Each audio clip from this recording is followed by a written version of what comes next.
홍공 후짜. 네. 안녕하세요. 반갑습니다. 저는 홍공TV의 홍공쌤이고요. 또 다시 한번 짧게 소개 부탁드립니다. 네, 반갑습니다. 저는 국어를 사랑하는 강용철입니다. 반갑습니다. 네, EBS 또 국어, 중학교 국어 대표 강사이신 대표가 되고 싶은 강사. 대표로 나오셨으니까. 대표 강사 또 강용철 쌤이시고 또 이제 M본부에서 공부가 뭐니 사실 M본부라고 말 안 해도 다 이미 알 것 같은데 네, 학부모님들이 좀 많이 봐주셔서 되게 감사하더라고요. 길에 지나가면 혹시 알아보십니까? 이렇게 마스크를 쓰고 있어도 제 하관을 가렸는데 상관만 보고도 알아보시고 이렇게 얘기는 안 하시고 손가락 이러세요. 그럼 저도 옆에 이렇게 해서 그냥 끝나는 대화를 가끔 합니다. 재밌어요. 굉장히 유머 감각이 너무너무 좋으시고 저는 딱 제 타입인데 저희 애가 중학교 됐을 때까지도 계속 강의 EBS는 어디든 많이 해주셔가지고 그거 좀 책임 좀 져주시면 좋을 것 같습니다. 열심히 노력하겠습니다. 알겠습니다. 자, 2편이고요. 아직 1편을 못 보신 분들은 1편이 개론이니까 꼭 초등국어하고 중학 넘어갈 때 어떤 차이점, 문지방이 왜 높아지는가 그 점을 꼭 1편에서 보시도록 하시고요. 2편에서는 이제 강론으로 좀 들어가도록 할게요. 중학교 국어 학년별 핵심 요소가 되겠습니다. 이런 게 좀 포커스다라는 거 좀 그래도 부모님들, 아이들도 알아두면 좋을 것 같고요. 자, 첫 번째로 이제 1학년. 우리 병아리들이잖아요. 초등학교 7학년. 우리 1학년 국어 공부의 이제 핵심 포커스는 뭐가 있을까요? 이제 1학년부터 이제 말씀을 드릴 예정인데요. 이 강의는 학생들하고 같이 들으시면 좋을 것 같아요. 그리고 학생들 빨리 데려오세요. 이 얘기를 꼭 해주고 싶은데 우리가 어디 여행을 갈 때 내가 어느 장소를 가는지 알고 여행을 하면 훨씬 더 여행이 맛깔스럽고 재미가 있거든요. 그런데 우리 학생들 중에는 이제 어떻게 여행을 하는지 모르고 여행하는 친구가 있겠죠. 뭐 안대로 가려고 하는 거죠. 그렇죠. 버스에 졸고 있다가 내리자 그러면 여기 어디야? 이런 친구 있잖아요. 여기 뭐예요? 이러면 이제 애한테 당황스러운 것처럼 오늘 이 얘기는 1, 2, 3학년 국어 공부에서 다루는 핵심적인 요소 그리고 어떤 내용을 배울 건가에 대한 전적인 안내라고 할 수가 있습니다. 안내 필요하네요. 그래서 제가 지난 강의 때 그냥 메모하지 마시고 마음으로 들으세요라고 말씀드렸는데 오늘은 들으시다가 1학년 때는 이게 좀 어렵겠구나 이런 게 나오는구나를 살짝 메모하시고 또 내 자녀한테 내 자녀의 공부에 관심을 보여주시는 건 되게 좋은 것 같아요. 물론 그렇다고 걱정되는 건 또 오늘 강의 들었어 앉아봐. 1학년 국어책을 펴봐. 이런 게 나오는데 내가 다 알고 있으니까 공부 열심히 해. 이렇게 하지 마시고. 신문하는 거죠, 그거. 그렇죠. 자녀분들한테 이런 내용이 있다고 하는데 좀 관심 갖고 공부하도록 하자. 엄마 아빠도 응원할게. 이런 마음이 중요할 것 같습니다. 좋습니다. 자, 먼저 중학교 국어는 많이 아시겠지만 이제 영역들이 좀 있는데요. 우리 학부모님들도 학교 다닐 때 좋아하셨던 문학이 있고요. 또 우리 학부모님들과 학생들이 많이 싫어하시는 문법. 있고요. 문법은 좋아하는 사람을 별로 못 본 것 같아요. 전 좋아해요. 자, 그 다음에 그 별로에 해당하고요. 그 다음에 듣기, 말하기라든가 읽기, 쓰기 같은 영역들이 있어요. 그리고 이런 영역들이 조합이 돼서 각 대단원, 소단원들이 형성이 되는 겁니다. 일단 제가 좀 여기 메모를 해왔는데 문학 영역에서는 우리 1학년 학생들이 비유를 배우게 돼요. 비유와 상징인데 초등학교 때도 이게 나옵니다. 초등학교 때 저학년 때도 나오고 고학년 때 빗대어 표현하기라는 게 나와요. 그러니까 뭐 천사처럼 착한 홍공쌤 이런 표현들 뭐뭐라도 착한 뭐 이런 거. 예시가 딱 솟구칩니다. 처럼. 자, 그죠? 그게 좋아하신다. 자, 아무튼, 빗대어 표현하는 걸 초등에서 배웠거든요. 근데 중학교 때는 비유하는 다양한 방법들을 배우고요. 왜 비유를 해야 되는가, 이런 내용을 배웁니다. 그 다음에 학생들이 비유와 상징을 배우는데 요걸 좀 혼동을 많이 해서, 비유와 상징 배울 때 비유와 상징이 어떻게 다른가를 꼭 공부하는 게 좋습니다. 이게 은근히 어렵습니다. 그래서 학생들이 비유는 익숙한데, 비유와 상징을 구분하는 건 좀 어려워하기 때문에, 이런 요소 좀 중요할 것 같고요. 자, 그 다음에 역시 중학교 1학년 국어에는 갈등이 굉장히 강하게 나옵니다. 뭐 이야기나 문학 같은 데서 갈등. 그렇죠. 문학에서 갈등이 굉장히 중요한데 이 갈등이라는 한자가 참 재미있어요. 칡 갈자와 등나무 등자를 씁니다. 칡하고 등나무요? 네. 칡하고 등나무 뿌리 되게 얽혀 있어요. 이렇게. 자, 이거 풀기가 쉬울까요? 어려울까요? 어렵겠죠. 이게 갈등입니다. 그래서 이 갈등을 다룬 내용들의 작품이 자주 등장을 합니다. 이 작품은 이런 내용의 작품들이 많이 나와서 우리 1학년 학생들이 되게 좋아해요. 왜냐? 재밌거든요. 애들이 갈등을 즐기네. 갈등이, 재밌죠. 왜냐하면 갈등이 있으면 몰입이 되고 또 긴장감이 있으니까 이게 어떻게 해결되는가를 보는 공부를 문학 시간에 하게 됩니다. 자, 그 다음에 또 하나가 또 은근히 또 이제 중학교 학생이 되었잖아요. 좀 심도 깊은 내용이 나오는데 이제 문학과 성찰 같은 게 나오기도 해요. 어려워. 성찰. 어떤 친구랑 싸웠는데 예를 들어 어떤 동해바다라는 시를 딱 읽고 나도 저 바다처럼 넓어졌어야 되는 이런 마음을 이런 내용이 좀 나옵니다. 근데 이게 되게 중요한 게 학생들은 사실 성찰 사찰의 개념이 좀 약한 경우도 있잖아요. 그런데 이제 뭔가 나를 돌아보고 문학을 통해 세상과 사람을 생각하는 좋은 내용이 나온다. 이렇게 보시면 되고요. 네. 그다음에 이제 문법 부분 학생들이 정말 좋아하죠. 바로 품사 같은 게 나옵니다. 네. 영어도 품사에서 네, 애들이 이미 영어 싫어졌어요 이러는데. 그렇죠. 그래서 1학년 교과서 전체 1, 2학기 전체 목차에서 제일 어렵다고 느끼는 게 문법인데 네. 그중에 품사가 나와요. 근데 품사라고 하면 우리가 명사, 대명사, 수사 이런 걸 배우는데 네. 이제 노래로 배우는 학교가 많습니다. 명사는 이름을 뭐 이렇게 배우는데 거기까지만 할게요. 저는 그거보다 명사라고 하면 그게 무엇을 뜻하는지 문법은 개념 학습을 해야 돼요. 명사면 이름을 가진 말이고 대명사면 대신 이름을 가리키는 말이고 이렇게 개념을 공부하는 공부를 여기서 잘해놔야 합니다. 완전 동의합니다. 네. 영어도 비슷하거든요. 영어도 지금 눈빛 달라지셨는데 네. 영문법의 기본이잖아요. 네. 계단과 같이. 네. 그래서 요 계단을 잘 공부해 놓으면 3학년 때 배우는 문장 성분에 도움이 돼요. 아, 1이 또 3의 연결 지점이 있네요. 1학년은 품사, 3학년은 문장 성분. 얘와 이게 연결 고리를 갖기 위해서 1학년 때 이 문법을 좀 잘. 이상하게 힙합 같네요. 네. 그렇죠. 네. 저 좋아해요. 그 다음에 읽기 영역인데요. 여기서 독서와 관련돼서 뭔가 글을 예측하며 읽는다든가, 네. 요약하며 읽는다든가 이런 내용이 나옵니다. 요거 진짜 중요합니다. 왜냐? 글을 읽을 때 내가 한번 제목만 보고 예측도 해보고 단서를 보고 예측을 해보고 글을 읽은 다음에 요약하는 이 작업은 네. 평생 동안 해야 될 공부 작업이에요. 그래서 이런 내용을 읽기에서 배우게 되고요. 네. 그다음에 학생들이 이제 쓰기를 하는데 1학년 때 이제 쓰는 훈련도 좀 해요. 네. 그래서 나의 경험을 담은 글쓰기라든가 뭐 이렇게 글을 쓰고 이렇게 되돌아보는 이런 작업을 하게 됩니다. 와. 네.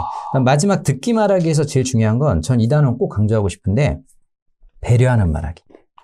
우리 홍콩쌤 보면 이렇게 사회 진행할 때 상대를 배려하는 말하기를 하려고 되게 노력하시는 걸 제가 느끼는데. 아, 그렇습니까? 네, 좋아하셔도 돼요. 자, 근데 아무튼 이런 말하기, 친구하고 얘기할 때, 다른 사람하고 얘기할 때 어떻게 듣고 말해야 되는가 이런 내용을 1학년 국어에서 전체 배우게 됩니다. 좀 길게 느끼셨겠지만 이런 내용이 조합이 돼서 1학기, 2학기 국어 교과서가 이제 나오는 것이고요. 네. 특히 아이들이 1학년 국어에서 좋아하는 영역은 문학 영역 좋아하고요. 네. 근데 문법이 조금 어렵다 보니까 힘들어하는데. 문법 부분 여기서 잘 잡아놓으면 3학년 때도 도움이 된다. 이 얘기를 해보고 싶습니다. 아, 그러면 이제 앞을 확실히 알고 있는 친구들은 지금 공부할 좀 명분도 좀 있고. 그렇죠. 그래서 저는 1학년 국어 다 공부하고 겨울방학 때 문법 한 번 정도는 시간을 투자해서 뭐 3일 또는 일주일 딱 기간을 잡고 한 번 더 되새겨보는 방식을 권장합니다. 와, 지금 아마 뭐 길게 말씀하셨다고 말씀하셨지만 저는 이제 듣는 사람으로서 그리고 또 한 아이 아빠로서 두 아이구나. 미안해 둘째야. 그 아빠로서. 네, 그러니까요. 네. 그로서 봤을 때는 굉장히 알찬 내용을 쫙 요약해 주셔가지고 정말 찰나처럼 느껴졌거든요. 네. 저는 이 기세를 모아가지고 1학년 말고 이제 2학년 우리 또 중2병이란 말이 있다시피 중2는 굉장히 질풍노도잖아요. 완전. 그렇죠. 중학교 2학년의 국어 공부 핵심은 또 뭐가 있을까요? 네, 일단 2학년도 아까 말씀드린 것처럼 문학, 문법, 읽기, 쓰기, 듣기, 말하기란 영역들이 조합이 돼서 교과서가 나오는 거예요. 그런데 일단 내용을 보기에 가장 중요한 포인트가 하나 있는데 중학교 1학년 때는 중간고사, 기말고사 같은 지필고사가 없는 자유학년제를 하죠. 그런데 2학년 들어와서 처음 지필고사를 보게 됩니다. 평가가 이제. 부모님들이 학생들한테 제일 많이 하는 말씀이 이거세요.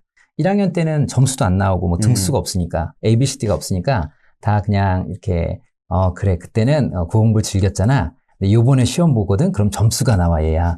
이번이 진짜야 라는 긴장감을 조성하세요. 그래서 아이들이 좀 스트레스를 많이 받는 경우가 있는데 일단 2학년에 물론 첫 시험을 보는 건 맞습니다. 지필평가를. 너무 심적인 부담보다는 조금 공부를 좀 더 차분하고 안정적으로 할 수 있는 부모님의 응원과 격려가 필요하다. 이 얘기 먼저 해드리고 싶고요. 오케이. 자, 2학년 국어 문학에서는 이제 관점이라는 게 나오는데 우리 그 홍콩 대표님도 들어보셨겠지만 뭐 1인칭 주인공 시점 뭐 이런 거 들어보셨죠? 인칭. 1인칭 관찰자, 뭐 전지적 작가 이런 것들을 먼저 문학 시간에 옛날 옛적에 뭐 이런 거. 그렇죠. 근데 우리가 그런 거를 공부할 때 우리 자녀분들이 맨날 표를 해서 그냥 외우는데요. 그게 아니라 이 1인칭으로 썼을 때와 3인칭으로 썼을 때 어떻게 다른가, 어떻게 다른 맛이 느껴지는가 이런 걸 좀 아는 공부를 하면 좋겠어요. 내 학생들은 워낙 문제를 풀기 위해서 이 작품은 1인칭 주인공 이렇게 외우는데 이렇게 썼을 때는 나의 이야기를 내가 풀어가는 느낌이구나. 근데 3인칭은 누군가가 이렇게 보는 느낌, 이런 차이를 좀 느끼는 공부를 했으면 좋겠습니다. 그러니까 영어는 사실 어떻게 보면 이걸 느낀 다음에 그냥 거들 뿐. 그렇죠. 그런데 이제 가끔 이런 경우 있잖아요. 그 지식을 공부하느라 내용의 재미를 놓치는 경우가 있는데 상당히 많이 그러기도 할 것 같아요. 저는 요번 문학 공부는 그 맛을 먼저 느끼도록. 그러니까 어떤 사건이 있을 때 경험한 나의 이야기와 다른 사람의 이야기를 견주어 보면서 관점을 공부하는 공부를 했으면 좋겠습니다. 네. 자, 그 다음에 여기서 또 중요한 게 뭐냐면 문학에서 아이들이 생각을 다양하게 표현해내는 그런 영역도 있어요. 그래서 그렇게 표현된 문학 작품을 만나는 시간도 있으니까 네. 문학은 굉장히 재밌는 영역이 될 거라고 생각을 하고요. 네. 또 이제 분위기 확 바꿔서 문법, 2학년도 문법이 있는데 네. 우리 학생들이 제일 어려워하는 게 정확한 발음에 대해서 배우게 됩니다. 근데 사실은 좀 어떻게 보면 국어는 우리 모국어고 다 애들 원어민인데 네네네. 정확한 발음? 근데 많은 분들이 이 발음을 조금 이렇게 혼동하시는 경우가 있어요. 네. 예를 들어 책을 읽단지 읽단지 질문해보면 하긴 우리 원어민이지만 헷갈립니다. 그렇죠. 우리 학부모님 벌써 1번 읽다, 2번 읽다 이러면 벌써 이제 당황스러우실 텐데 읽다가 맞거든요. 책을 읽다. 읽다가 맞는 거예요, 발음상. 지금 놀란 표정이. 네. 이런 게 되게 많아요, 실제. 우리가 와. 생활 속에 실수하는 발음, 뗄래야 뗄 수 없어요. 때려야 뗄 수 없다라든가, 이런 발음들도 있고. 그리고 우리 의 발음 되게 어렵거든요. 네, 봄의 기운 할 때 봄의 기운을 해도 되는지, 봄의 기운으로만 해야 되는지, 이런 발음을 이해할 때 배우게 됩니다. 나 원어민 아닌 것 같네. 근데 이제 어떤 분들은 아나운서가 되지 않는 이상 이런 거 굳이 필요해라고 하는데 그게 아니라 문법은 말과 글의 기본적 체제와 법칙을 배우는 훌륭한 영역이거든요. 한번 이렇게 돌려봐야죠. 제대로 한번 공부할 필요가 있고요. 네. 이런 발음 연습을 지금 잘 해놓으면 나중에 여러 가지로 의사소통, 그다음에 전달력 다 좋아지는 클리어하잖아요. 때문에 네. 저는 제대로 좀 배워야 된다는 생각. 네. 그다음에 2학년 문법에서 우리 학생들 마음에 자부심을 채워주는 영역이 뭐냐, 바로 한글에 대한 내용이 나옵니다. 한글의 창제, 훈민정음의 정신. 이런 것이 나와서 이 부분은 학생들한테 마음을 울릴 수 있는 영역이다라고 소개하고 싶고요. 네. 자, 그 다음에 읽기 영역은 마찬가지로 똑같은데 역시 여기서 중요한 게 설명 방법에 대해서 배워요. 정의의 방법, 대조의 방법 이런 걸 배우는데 이걸 또 그냥 기술적으로 배우지 말고요. 우리 학생들이 나중에 글 쓰는 거 되게 중요해요. 네. 사실은 이 머릿속에 있는 걸 내 밖으로 꺼내내는 작업은 진짜 힘듭니다.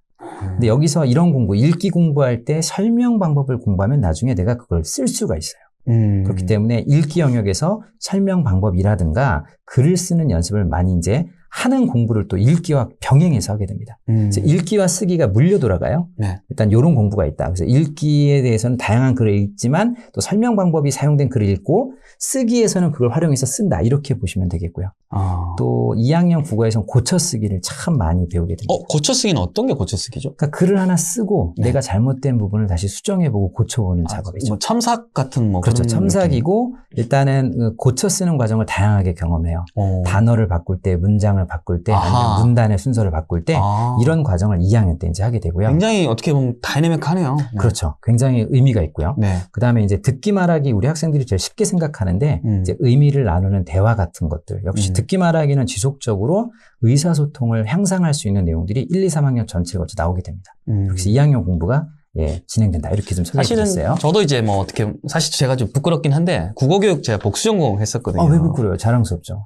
왜냐면 이제 영어 가르치고 복수해서 이제 안 가르치고 있다 보니까 사실 이렇게 또 전문가분 나오시니까 겨우 지금 이렇게 들으면서 이렇게 좀 따라는 가고 있는데 사실 저 스스로도 이게 국어가 이제 우리말이니까 이 정도 알면 되지 않겠어라고 이제 어떻게 보면 그런 생각을 가졌던 적이 있는 것 같은데 약간 이런 걸 배움으로써 애들이 이제 교양 있는 시민으로 또 성장할 수도 있고 아까 그렇죠. 글 같은 경우에는 사회 저도 이제 생활 이제 계속 해보다 보니까 상대방한테 논리적으로 혹은 이런 것들을 쓸 때 이런 연습을 해줬으면 좋겠다 싶었는데 다시 돌아오니까 지금 학창 시절이 이게 있네요 보니까.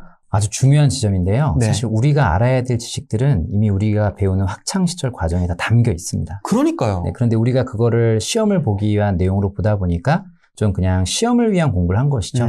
되새겨보고 음미해보면 인생을 살아나가는 데 필요한 의사소통의 공부가 국어 교과서에 다 담겨 있습니다. 그러니까요. 지금 저 너무 뼈저리게 느꼈습니다. 2학년도 지금 쫙 A to G를 다 이렇게 훑어주셨고. 빠르게 좀. 자, 그럼 이제 3학년 국어 또 이제 공부 핵심 한번 말씀해 주십시오. 3학년 국어는 또 고등학교로 가기 위한 징검다리의 역할도 해야 되거든요. 그래서 일단 문학에서는 굉장히 중요한 게 하나 나오는데 하나의 작품이 탄생하려면 그 사회문화적인 내용들이 반영이 되는 거거든요. 이런 걸 배웁니다. 즉 작품의 사회문화적 배경에 대해서 배워요. 예를 들어 우리 학생들이 현진건의 운수 좋은 날이란 작품을 배운다면 그때 1910년대 그 20년대 상황들이 어떻게 담겨 있는가를 공부하는 그 작품 거죠. 이 앞에 내 이걸 먹지 왜 먹지 못하나? 네, 맞아요. 설렁탕. 맞죠? 설렁탕. 네. 국어 하셨네요. 자, 그 다음에 또 하나가 생각해야 될 게 뭐냐면은 좀 어려운 내용이 하나 나오는데 똑같은 작품을 읽어도 우리 홍공 대표님과 제 생각이 다를 수 있잖아요. 예. 해석의 다양성이라는 걸 배웁니다. 네, 어떤 내용을 읽었을 때 해석이 어떻게 달라지는가. 그래서 이 내용은 고등학교 때도 굉장히 중요하게 작용하는 문학 내용이 되겠습니다. 와. 자, 그다음 문법에서는 우리 학생들 아까 1학년 때 품사 잘 배워놓으면 좋다고 했는데요. 연결되겠네요. 예, 3학년에서 이제 문장 성분 같은 게 나옵니다. 성분이라 하면 뭐 주어, 네. 목적어 이런 것들을 다시 한번 정밀하게 배우는 시간이 있고요. 네. 또 하나 여기서 좀 주목해야 될 게 뭐냐면은 의문의 체계라 그래서 자음체계, 모음체계라고 우리가 당연하게 알고 있는 것들을 이제 표로 이렇게 외우게 됩니다. 그래서 이제 문법 강의에서 학생들의 조회수가 제일 많은 게 이 자모음표예요. 체계표. 그래서 뭐 이렇게 애들이 체계표를 외우는 내용들이 있는데 네. 이 내용이 여기 3학년 문법에서 나오게 됩니다. 와. 그래서 좀 여기서 조금 어려워하는 친구들이 있고요. 네. 그 다음에 이제 읽기 영역을 가면 우리 학생들이 논증을 배우게 돼요. 논증. 자, 뭔가 어려워 보입니다. 예, 이제 네. 진짜 중학교 국어 같죠? 연역법, 귀납법 이런 것들 있죠. 그래서 이런 내용들을 배우면서 글 속에서 다양한 사고, 생각들이 반영돼 있다라는 걸 이제 읽기 영역을 공부하면서 알게 됩니다. 야, 뭔가 좀 로직이라고 해야 되나? 좀 이런 게 나오네요. 로직이죠. 네. 우리가 글이라는 건 내가 쓰는 거지만 결국 읽는 사람을 네. 설득하기 위한 거거든요. 네네. 설득의 과정을 배우는 것들이죠. 아. 그다음에 쓰기에서는 이제 우리 학생들이 보고문을 쓰거나 논설문 쓰는 걸 하는데 네. 지금 제가 이 쓰기 영역을 간단하게 말씀드렸지만 쓰기 영역이 수행평가하고 접목되는 경우가 되게 많습니다. 그렇겠네요. 네. 보고문 쓰기를 배웠으면 실제 써봐야 되는 거거든요. 네. 이런 내용들이 3학년에 나오고요. 그다음 여기 듣기 말하기에서 3학년에서 제가 정말 좋아하는 게 있는데 바로 발표하는 내용들이 있습니다. 오. 네, 친구들 앞에서 발표해보는 PT. 네. 그렇죠. 뭐 워낙 발표 잘하시겠지만 네, 이런 내용들도 습득하게 돼서 3학년 국어 공부가 진행됩니다. 뭐 그냥 사실 1, 2, 3학년 거 제가 들으면서 네. 사회생활을 하기 위한 약간 기반을 닦는다 이런 느낌이 너무 강하게 들었어요. 맞습니다. 중학교만이 아니라 우리나라 국어교육의 목표는 네. 우리 학생들이 민주시민이 돼서 네. 의사소통을 잘하고 생각과 마음을 잘 표현하고 소통하는 것을 목적으로 하기 때문에 그런 요소들이 담겨 있다. 이렇게 볼 수가 있는 것이죠. 네, 저도 옛날에 놀랬던 게 교육과정 목표 하게 되면 꼭 이제 민주시민이라는 말이 꼭 나오더라고요. 그러니까 우리 애들이 좀 어른으로 잘 클 수 있도록 이런 것들이 요소가 좀 잘 들어가 있는 것 같습니다. 여튼 1, 2, 3학년 해가지고 진짜 뭐 버릴 게 하나도 없는 그런 찐또배기? 사투리가 그런 내용을 이제 해주셨는데 너무너무 감사드리고요. 이 열쇠를 몰아가지고 한 편 더. 네, 알겠습니다. 잠시 후에 뵙겠습니다. 네. 알겠습니다. 여러분들 구독과 좋아요 부탁드리고요. 또 EBS 중학 들어가시면 우리 강용철 선생님 또 이렇게 굉장히 멋진 훌륭한 강의가 있으니까 또 살펴보시면 좋을 것 같습니다. 저희는 또 3편에서 뵙도록 하겠습니다. Stay tuned! 뿅!